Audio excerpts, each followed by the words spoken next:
Silent, ready, 10 second.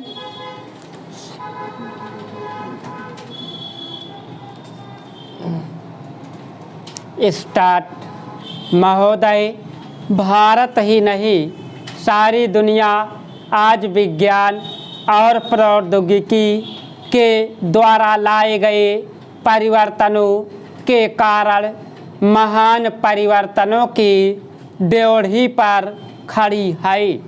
इन चीज़ों ने लोगों के जीवन को बदला तो है, किंतु केवल ऊपरी तौर पर। आज हमारे पास ऊंची ऊंची और सुंदर सुंदर इमारतें हैं। खेतीबाड़ी के कुछ आधुनिक तरीके भी हमें मालूम है, लेकिन आज हमें एक नए प्रकार के मानव की आवश्यकता है। ऐसा मानव जो विस्तारशील ज्ञान को वास्तविक उच्च जीवन के लिए उपयोग कर सके। मेरे विचार से गांधी जी ने यही करने का प्रयत्न किया।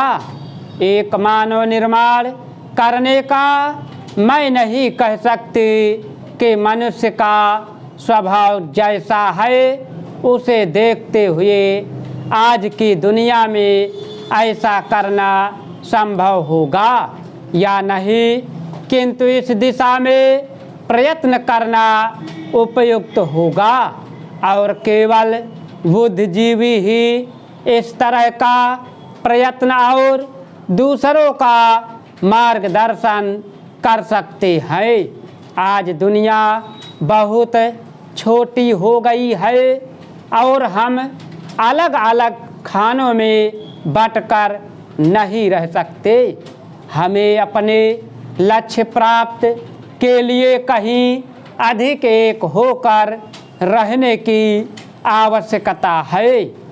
हम लोकतंत्र में विश्वास करते हैं। एक तो संसदीय प्रणाली की सरकार के अर्थ में, दूसरे उस तरीके में जिस तरीके से हम अपनी पार्टी में और अन्यत्र काम करते हैं।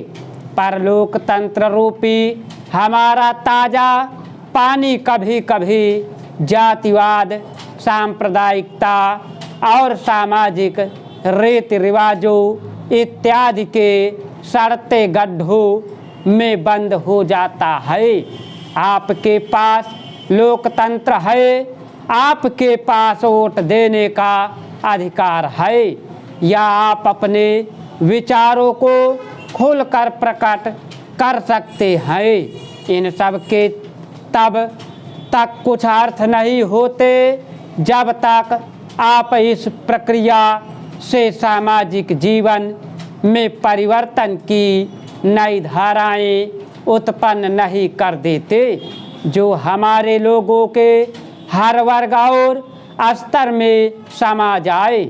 प्रस्ताव पास कर देना बहुत सरल है, पर उसका कार्यान्वयन करना सरल नहीं। हम जानते हैं कि स्थिति या पद में कुछ लोगों का निहित स्वार्थ हो जाता है और कुछ एक का किन्हीं दूसरी चीज़ों में, लेकिन सबसे बड़ा निहित स्वार्थ है भय, जो जाना पहचाना है उसे परिवर्तित करने का भय। हम जानते हैं कि अमुक चीज़ बुरी है, फिर भी हम उसे परिवर्तित करने में से डरते हैं। लेकिन आज हम इस तरह बड़े बड़े परिवर्तनों के बिना वास्तव में जीवित ही नहीं रह सकते।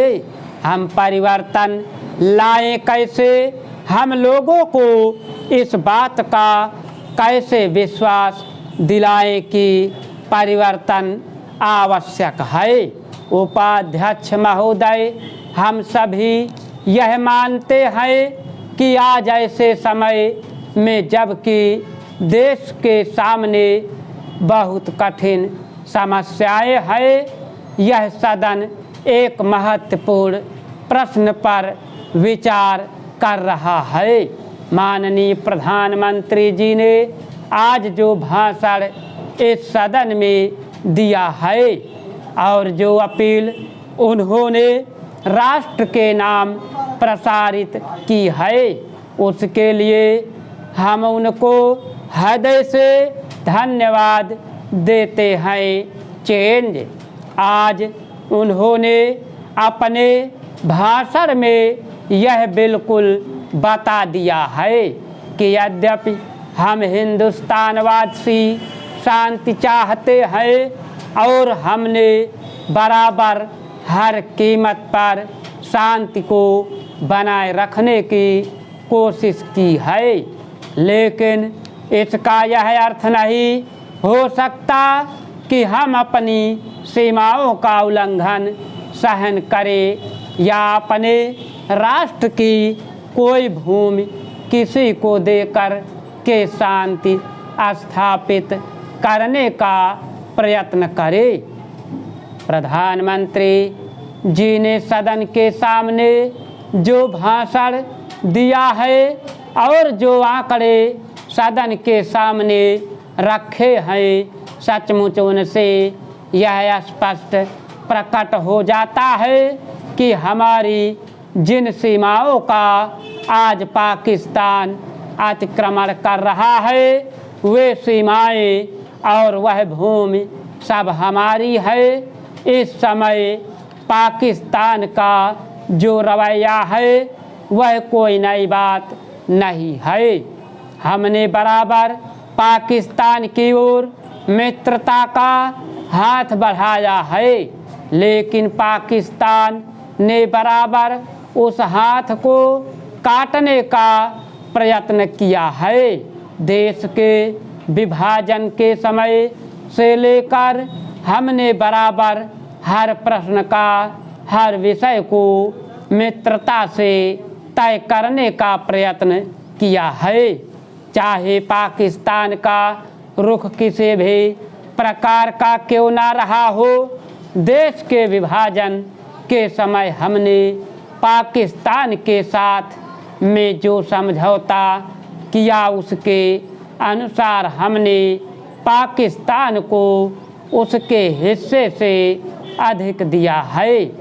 उसके पश्चात भी जब जब कोई प्रश्न हमारे सामने आए, हमने उनको उचित प्रकार से तय करने का प्रयत्न किया। आज भी पाकिस्तान की तरफ हमारा करोड़ों रुपए का कर्ज है, जिसको पाकिस्तान ने आज तक नहीं दिया है, लेकिन फिर भी हमने पाकिस्तान के साथ अच्छा बर्ताव रखा है। आज तक जो रुख पाकिस्तान अपनाता रहा करता है, अगर वही रुख हम भी अपनाते तो नहर के पानी को बंद करके पूरे पाकिस्तान को वीरान कर सकते थे, किंतु हमने ऐसा नहीं किया। एक देश के साथ दूसरे देश के संबंध आपसी सद्भाव और नैतिकता के आधार पर ही स्थापित रह सकते हैं। अध्यक्ष महोदय, मैं आशा करता हूँ कि सदन के लिए यह अंतिम अवसर होगा जबकि इस संविधान में इस आधार पर यह संशोधन करने का अवसर आया है। इसलिए मैं आशा करता हूँ कि इसके जड़ में जाने के लिए हमारे सदन को और सरकार को एक हिम्मत होगी। हिम्मत की बात मैं इसलिए कह रहा हूँ कि हम में से अधिकांश लोग इसी समाज में आते हैं और हम जानते हैं कि जिनके साथ में हाथ में संपत्ति है, उन्हीं के द्वारा यह अछूत और छूत का रोग फैला हुआ है। यह वर्णाश्रम धर्म नहीं है, हमारे यहाँ यह धनाश्रम धर्म है। संपत्ति का आधारित है और इसके लिए मैं इतनी ही आशा कर लेता हूँ। स्टॉप। अगर तुम लोग नए हो तो सब्सक्राइब करो, वो जो लाल वाला बटन है उसके साथ सूर्य नमस्कार करो या फिर अनुलोम विलोम, मुझे नहीं पता, बस क्लिक हो जाना चाहिए। अब मैं भी जा रहा हूं।